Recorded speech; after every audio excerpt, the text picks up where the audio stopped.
28 साल, 3 चुनाव, 4 chief minister और एक भी बल्ब नहीं जला। 28 साल से एक गांव अंधेरे में था। बच्चे लालटेन और कैंडल से पढ़ाई किया करते थे।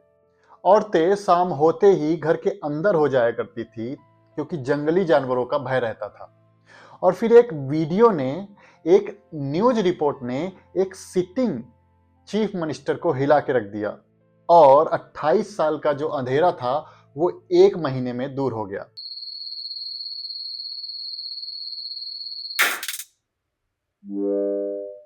आज की जो स्टोरी है वो है उड़ीसा के सुबर्णपुर की।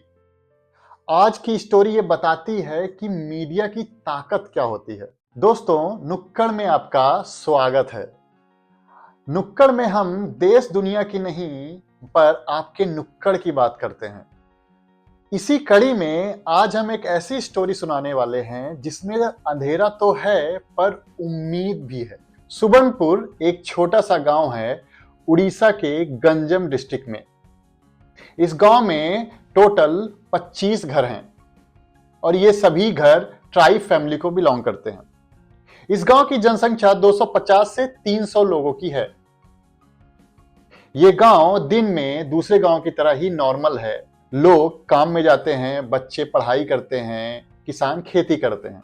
पर जैसे ही शाम होती थी पूरा गांव अंधेरे में समा जाता था और यह प्रक्रिया 28 साल से चल रही थी। 28 साल से सुबर्णपुर के 25 घरों में एक भी बल्ब नहीं जला। इस गांव में क्लास 1 से ग्रेजुएट तक के स्टूडेंट रहते थे। होमवर्क करना होता था तो या तो लैंटर्न यूज करो या तो कैंडल यूज करो, और अगर किसी को फोन में बात करनी होती थी तो उन्हें पेड़ में चढ़ना पड़ता था। यह हालत थी इंडिया की, 2025 के इंडिया की। 18 नवंबर 2025 को उड़ीसा टेलीविजन ओटीवी का एक रिपोर्टर इस गांव में जाता है।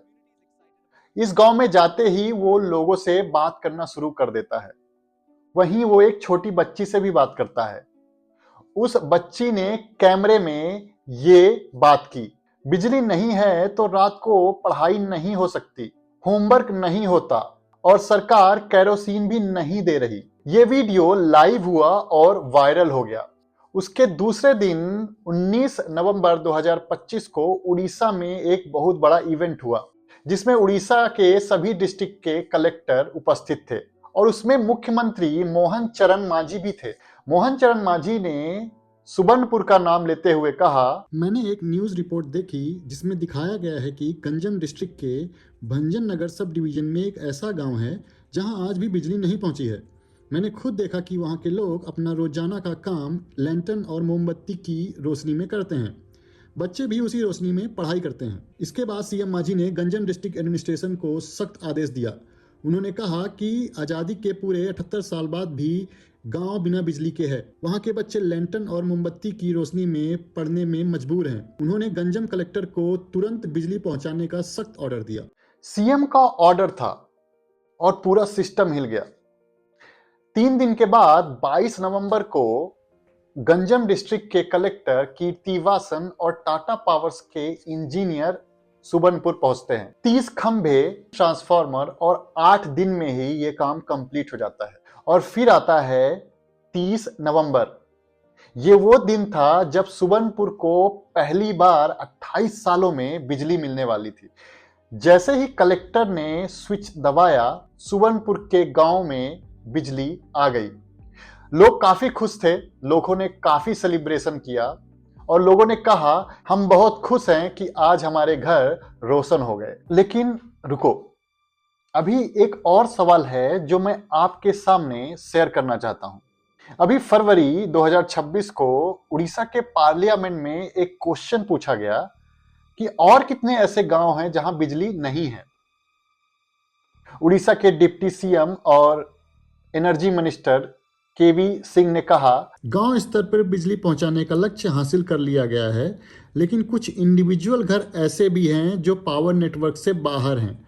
उन्होंने कहा कि डिस्ट्रीब्यूशन कंपनीज को ऑर्डर दिया गया है कि एक कंप्रहेंसिव असेसमेंट करें और एग्जैक्टली ये पता लगाएं कि कितनी ऐसी फैमिली हैं जो अभी भी बिजली से वंचित हैं।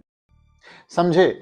इसका मतलब ये है कि गवर्नमेंट को ये पता ही नहीं है कि अभी ऐसे कितने गांव हैं जहां बिजली नहीं है। मैं आपको दो चीजें कहना चाहता हूं। पहली बात तो यह है कि मीडिया की ताकत को कभी भी अंडर एस्टिमेट नहीं करना चाहिए। सुबर्णपुर का एक वीडियो वायरल हुआ और 28 सालों में सुबर्णपुर में बिजली आ गई। कैसे? एक वीडियो की वजह से, एक न्यूज चैनल की वजह से। दूसरी बात यह है कि सुबर्णपुर एक एग्जाम्पल है, ऐसे कई सारे गांव हैं जहां अभी भी बिजली नहीं है। आप कमेंट करके ये बताइए कि आपके गांव में बिजली है क्या? जब आप कमेंट करेंगे तो अपने गांव, डिस्ट्रिक्ट और प्रदेश का नाम जरूर लिखिए।